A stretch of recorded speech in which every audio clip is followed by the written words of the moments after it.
I grew up in Jane and Finch area, Keelan Wilson area, Scarborough, and all my friends were black and brown, and I just didn't see us, and I was just like a little bit disappointed. So I was like, hey, when I become an artist, I'm gonna put us in this world. I'm gonna make a world just for us.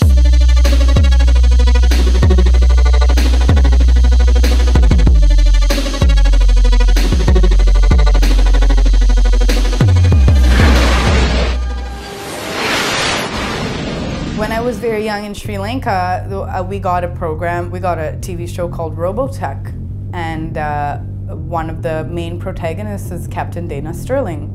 To me, that show, I was 5 years old. It was the most beautiful thing I'd ever seen. So that's my first little taste of what science fiction can look like when it's drawn by the human hand.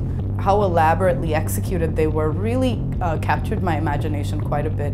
And as a result, I don't think I had any choice but to be influenced by these in my work today. I had no choice at all because it just grabbed me so hard. A theme that you'll see in a lot of my work is repositioning of the colored female body into visual tropes in which we are underrepresented. I draw on the aesthetics of miniaturism quite a bit, as well as the Japanese woodblock print. A lot of science fiction influence as well.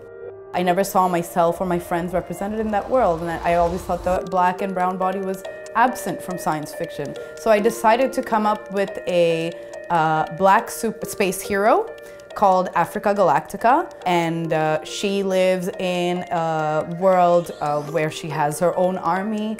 They all have like super cool armor. They're very glamorous, they're very powerful, and it puts the black body and the brown body on a pedestal in the science fiction and surrealist world where I always thought it belonged. So this is sort of like a heroic pose in a desert scene of a woman who has just given birth to like the love of the universe, and now she has to like protect it, so she's going through the desert by herself, and then I came up with like a really nice big gun for her that's like gold and embellished.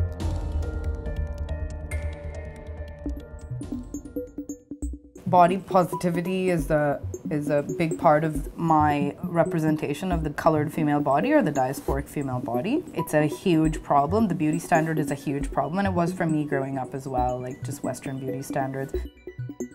They very much look like women, and gravity affects them because they're moving around, they're dynamic, and I like the bodies to look like they're used to fighting, but they're also full, like they also look like women. They're normally very sexy because they look real. I try to make them quite muscular if I'm painting them. Just the way I would like a female sort of heroic body to look is like representing all the female strength, like visible female strength that it can. Working through the lens of science fiction and using science fiction as a kind of a launch pad to talk about greater issues, I won't ever stop that. I'm really going to keep going, and the same issues of representation, identity politics, figuring out who we are, finding our place. The idea of the black and brown body finding its place in the white world, that is a very important issue. Everybody's got to talk about that, and I'm just going to keep on talking about it.